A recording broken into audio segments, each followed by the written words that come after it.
The work world was certainly changing before the pandemic hit when it came to computers, automation, reduction of workforce, and lack of pay raises. As Hank Tester reports, for workers in the particularly impacted service industry, the future might not be so bright.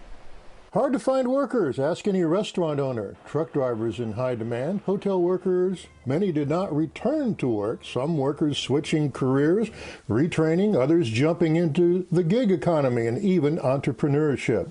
This Great Resignation is merely a transition that has been accelerated by the pandemic. The Great Resignation, workers not returning to their jobs, want to move on to other work. Many living on government benefits, but now running out. Eventually, they'll have to return to some type of work, but what will work be like? Those people who don't have a skill set that can be upskilled or don't have a skill set that can be reskilled are going to be on the other end of this if they're not working aggressively right now on upskilling or reskilling who they are. Joe Mullings from the Mullings Group, a talent acquisition organization that recruits for Fortune 500 companies. He sees dark days for, say, service workers who might want to return to work, but find some jobs are not there anymore. Restaurants have shifted to takeout, delivery. Extreme examples, automated bartenders, robots waiting tables in restaurants. The future? Well, who programs the robots, maintains them? Now we're in an environment where nearly 70% of all of our growth in our economy and the world's economy has to do with computers.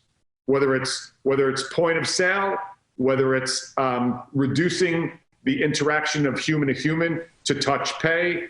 Now it's all about computers. And if your job category was in an analog fashion, person to person, in a service oriented, and that is now starting to have tech restructure it, you're going to have by design a structured unemployment in specific categories.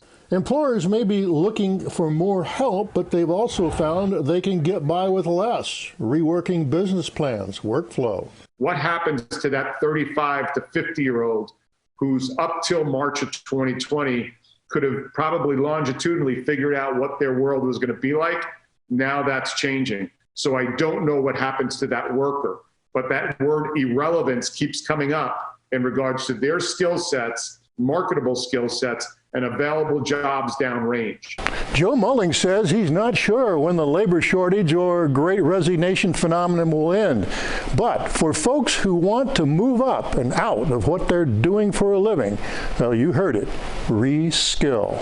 Hank Tester, CBS 4 News Tonight.